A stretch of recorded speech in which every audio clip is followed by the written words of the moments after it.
देशात एकीकडं भारतीय जनता पार्टी हा पक्ष आपल्या मित्रपक्षांसोबतच विरोधकांचे लोक आपल्या पक्षामध्ये घेऊन एकत्र करत देशातला सगळ्यात बलवान पक्ष बनत असताना सध्या काँग्रेस मात्र राज्यांमधून संपलेल्या प्रादेशिक पक्षांना सोबत घेऊन एक नवीन मोड बांधू पाहते. सगळ्यात महत्त्वाचं म्हणजे सध्या काँग्रेस अशा 2 पक्षांना सोबत घेणार आहे किंवा असे 2 पक्ष काँग्रेस सोबत येणार आहेत, जे पक्ष त्यांच्या राज्यातूनच संपुष्टात येतील की काय अशी शंका निर्माण झाली आहे. खरं तर राष्ट्रवादी काँग्रेस शरद पवार आणि तृणमूल काँग्रेसच्या ममता बॅनर्जी यांना काँग्रेसनं सध्या खुली ऑफर दिली आहे. ती म्हणजे तुमचे दोनही पक्ष काँग्रेसमध्ये विलीन करा. यामागे मुख्य हेतू हा आहे तो म्हणजे काँग्रेसला बळकटी मिळवून देणं. मात्र वास्तवामध्ये जे पक्ष त्यांच्याच राज्यांमध्ये संपत चाललेले आहेत, त्यांना सोबत घेऊन काँग्रेसला खरंच काही फायदा होणार आहे का?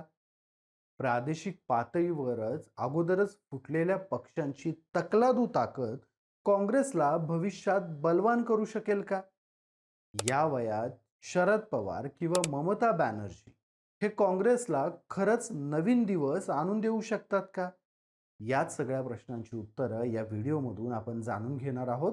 नमस्कार, मी शशी आणि तुम्ही पाहताय कट टू कट. सध्या देशात इंडिया आघाडीची जोरदार चर्चा सुरू आहे. असं असतानाच एन-सी-पी आणि टी-एम-सी हे 2 पक्ष काँग्रेसमध्ये मर्ज होण्याच्या बातम्या देखील पुढे आल्या. या दोनही पक्षांचं काँग्रेसमध्ये मर्ज होण्याच्या बातम्या येण्याचं मुख्य कारण हे भाजपच्या विरोधात काँग्रेसच्या लढ्याला बळ देणं आहे असं म्हणता येईल. मात्र आज ज्या हेतूनं हे दोनही पक्ष काँग्रेसमध्ये विलीन होण्याच्या बातम्या पुढे येत आहेत, तिथंच आपल्याला सुरुवातीला हे देखील लक्षात घ्यावं लागेल की हे दोनही पक्ष किंवा या दोनही पक्षांचे पक्षप्रमुख हे एकेकाळी काँग्रेसीच होते. काँग्रेसमधूनच यांच्या राजकीय करिअरला सुरुवात झालेली. पुढं सोनिया गांधींच्या विदेशी मुद्द्यावरून शरद पवार काँग्रेसमधून बाहेर पडले.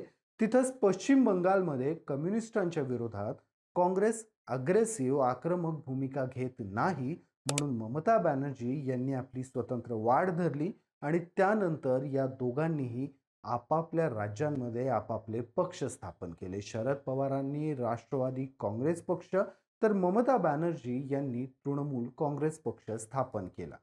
या दोघांनीही आपापल्या संघर्षातून आपापल्या पक्षांना मोठं केलं, यात कुठंही दुमत नाही. या दोनही पक्षांनी आपापल्या राज्यांमध्ये सत्ता उपभोगली आहे. केंद्रात हे दोनही पक्ष सत्तेचे सहकारी झालेले. मात्र जर सध्याच्या वास्तव परिस्थितीबाबत बोलायचं झालं तर हे दोनही पक्ष आज अस्तित्वासाठी झगडतायत असं म्हटलं तर वावगं ठरणार नाही. खरं तर व्यावहारिकदृष्ट्या पाहिलं तर कोणत्याही 2 गोष्टी किंवा राजकारणापुरतं जर बोलायचं झालं तर कोणतेही 2 पक्ष किंवा 2 घटक हे जेव्हा एकत्र येतात तेव्हा त्यामागं सगळ्यात पहिलं कारण हे असतं ते म्हणजे एकमेकांच्या ताकदीचा फायदा एकमेकांना होईल. राजकारणात काँग्रेस आणि इतर 2 पक्ष एकत्र येण्यामागे देखील हेच लॉजिक आहे. काँग्रेस, एन-सी-पी आणि टी-एम-सी हे जर एकत्र आले तर काँग्रेसची राजकीय ताकद वाढेल, कारण या तीनही पक्षांची राजकीय ताकद एकत्र होईल असा विचार केला जातो. मात्र वास्तवातली परिस्थिती काय सांगते? जर एन-सी-पी म्हणजेच राष्ट्रवादी काँग्रेस शरद पवार गटापुरतं बोलायचं झालंच तर एकेकाळी महाराष्ट्रात एन-सी-पी सत्तेत राहिलेला आहे. काँग्रेससोबत सलग 2 टर्म या पक्षानं सत्ता देखील उपभोगलेली आहे. मात्र आज हा एन-सी-पी फुटलेला आहे. या पक्षाकडे राज्यात उणेपुणे फक्त 10 आमदार आहेत. तिथंच 8च्या आसपास लोकसभा खासदार आहेत तर एक राज्यसभा खासदार आहे. संख्याबळानुसार जर विचार केला तर राष्ट्रवादी काँग्रेस पक्ष शरद पवार गट हा इथं मायनसमध्ये आहे असं काहीसं म्हणता येईल. असाच काहीसा किस्सा पश्चिम बंगालमध्ये टी-एम-सी सोबत देखील घडलाय. नुकत्याच झालेल्या विधानसभा निवडणुकीत टी-एम-सीचे जवळपास दुसऱ्या क्रमांकावरचे आमदार निवडून आले होते. तिथंच 23च्या आसपास खासदार टी-एम-सीकडे होते. मात्र आता परिस्थिती अशी आहे की यातले 20 खासदार आणि 60 आमदार टी-एम-सीची साथ सोडून गेले. खासदारांनी दुसऱ्या एका गटामध्ये प्रवेश केलेला आहे तर आमदार स्वतंत्ररित्या राज्यात कार्यरत आहेत. यामुळे सध्या टीएमसीची ताकद सुद्धा पश्चिम बंगालमध्ये घटलेली आहे. मग असे खच्चीकरण झालेले प्रादेशिक पक्ष आपल्या सोबत घेऊन काँग्रेस नक्की काय साध्य करणार हा देखील मुद्दा आहे. त्यासोबतच आणखीन एक गोष्ट आपल्याला इथं लक्षात घ्यावं लागेल, ती म्हणजे ममता बॅनर्जी आणि शरद पवार या दोनही नेत्यांचं वय.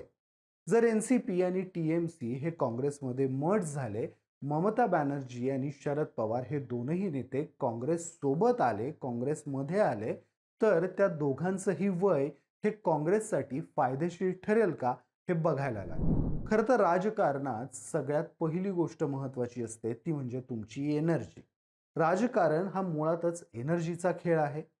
शरद पवार आणि ममता बॅनर्जी हे दोघं इथे देखील मायनसमध्ये आहेत. शरद पवार हे सध्या 86 वर्षांचे आहेत, तर ममता बॅनर्जींनी वयाची 71 ओलांडली आहे. महाराष्ट्रापुरतं बोलायचं झालं तर महाराष्ट्रात लोकसभा तथा विधानसभांच्या निवडणुकींना 3 एक वर्षांचा अवधी आहे. तोपर्यंत शरद पवार हे 90कडे जातील, तर ममता बॅनर्जींच्या पश्चिम बंगालमध्ये आणखीन 5 वर्षांनी विधानसभेच्या निवडणुका होतील. तोपर्यंत ममता बॅनर्जी देखील 76 वर जातील. या वयामध्ये हे दोनही नेते ग्राउंडवर उतरून काँग्रेससाठी लढू शकतील का हा देखील मोठा प्रश्न आहे. त्यामुळे सध्या ममता बॅनर्जी आणि शरद पवार या दोघांचंही वय हे काँग्रेसमध्ये मर्ज झाल्यावर काँग्रेसला होऊ शकणाऱ्या फायद्यासाठी प्रतिकूल आहे. त्यासोबतच वास्तवावर आणखीन बोलायचं झालं तर महाराष्ट्रात नुकत्याच स्थानिक स्वराज्य संस्थांच्या निवडणुका झाल्या. या निवडणुकीमध्ये देखील शरद पवारांची एन-सी-पी तितकासा प्रभाव दाखवू शकली नाही. अगदीच ताज्या घटनांबाबत बोलायचं झालं तर राज्यात विधान परिषदेच्या निवडणुका होऊ घातल्या. या निवडणुकीमध्ये राष्ट्रवादी काँग्रेसच्या वाटेला आलेल्या जागेंवर त्यांनी लढण्याच्या अगोदरच आपलं शस्त्र खाली टाकून दिलेलं. त्यामुळे असे कमकुवत पक्ष काँग्रेसनं स्वतःसोबत घेणं म्हणजे कुठं ना कुठं विनाकारण भार वाहण्याचा प्रकार आहे असं म्हणता येईल. आणि काँग्रेस हा विनाकारणचा भार खरोखरच वाहील का हा प्रश्न देखील या अनुषंगानं उपस्थित होतो. यासोबतच महाराष्ट्र आणि पश्चिम बंगाल या राज्यांमधले इतर प्रादेशिक पक्ष काँग्रेसमध्ये जेव्हा टी-एम-सी आणि एन-सी-पी मर्ज होतील तेव्हा त्यांच्याकडे कसे पाहतील हे देखील लक्षात घेणं गरजेचं आहे. आज प्रादेशिक पक्षांना सर्वाधिक धोका हा भाजपचा असला तरी भाजपसारखाच काँग्रेस हा देखील राष्ट्रीय पक्ष आहे. त्यामुळे कदाचित हे दोनही पक्ष जर काँग्रेसमध्ये मर्ज झाले तर काँग्रेसची ताकद वाढेल आणि यामुळं प्रादेशिक पक्ष अस्वस्थ होऊ शकतील आणि काँग्रेसच्या विरोधात भूमिका घेऊ शकतील. हे देखील कुठे ना कुठं काँग्रेसच्या दृष्टीनं तुटीचं राजकारण असणार आहे. यासोबतच जर हे दोनही पक्ष काँग्रेसमध्ये मर्ज झाले तर कदाचित प्रादेशिक लेवलला काँग्रेसला पक्ष म्हणून न बघता प्रादेशिक पक्ष आघाडी म्हणून प्रमोट करतील. हे देखील काँग्रेससाठी तोट्याचं असू शकतं. यासोबतच कुठल्याही पक्षात शीर्ष नेतृत्व ही सगळ्यात महत्त्वाची गोष्ट असते. जेव्हा हे दोनही पक्ष काँग्रेसमध्ये मर्ज होतील तेव्हा शीर्ष नेतृत्वाचा देखील एक मोठा प्रश्न या निमित्तानं उपस्थित होईल. सध्या असं म्हटलं जातंय की ममता बॅनर्जी या मल्लिकार्जुन खरगेंची जागा घेतील.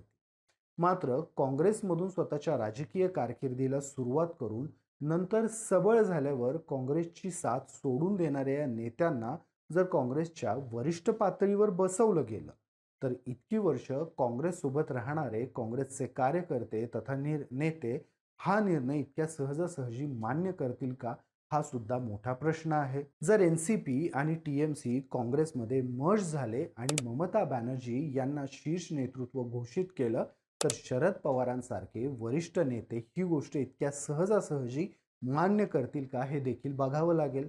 सोबतच काँग्रेसमध्ये गांधी घराणं इतक्या सहजासहजी बाहेरचं नेतृत्व मान्य करेल का हा देखील प्रश्न आहे. हे सगळे घटनाक्रम बघता वास्तवात काँग्रेसनं कितीही भाजपच्या विरोधातली लढाई आहे असं म्हणत इंटलेक्च्युअल नाव देत एन-सी-पी आणि टी-एम-सी हे दोनही पक्ष काँग्रेसमध्ये विसर्जित केले तर व्यावहारिक दृष्टीनं तरी किमान काँग्रेससाठी तरी हे तोट्याचं होणार आहे. सो थोडक्यात काय तर टी-एम-सी आणि एन-सी-पी हे दोनही पक्ष काँग्रेसमध्ये मर्ज होणं हे या दोनही पक्षांच्या अस्तित्वासाठी फायदेशीर असलं किंवा या दोनही पक्षांच्या नेत्यांसाठी जरी फायदेशीर असलं तरी काही अंशी काँग्रेससाठी ही गोष्ट तोट्याची असू शकते. तूर्तास इथेच थांबूयात. या संपूर्ण माहितीबद्दल तुम्हाला काय वाटतं? एन-सी-पी आणि टी-एम-सी हे दोन्ही पक्ष काँग्रेसमध्ये मर्ज व्हायला हवेत का? जर हे दोनही पक्ष काँग्रेसमध्ये मर्ज झाले तर भाजप विरोधातील लढाईला काँग्रेसला बळ मिळेल का? तुमची मतं मला कमेंट्समध्ये आवर्जून सांगा. व्हिडिओ आवडला असेल तर व्हिडिओला लाईक करा, शेअर करा आणि अशाच राजकीय घडामोडी जाणून घेण्यासाठी कट टू कटला सबस्क्राईब करायला विसरू नका.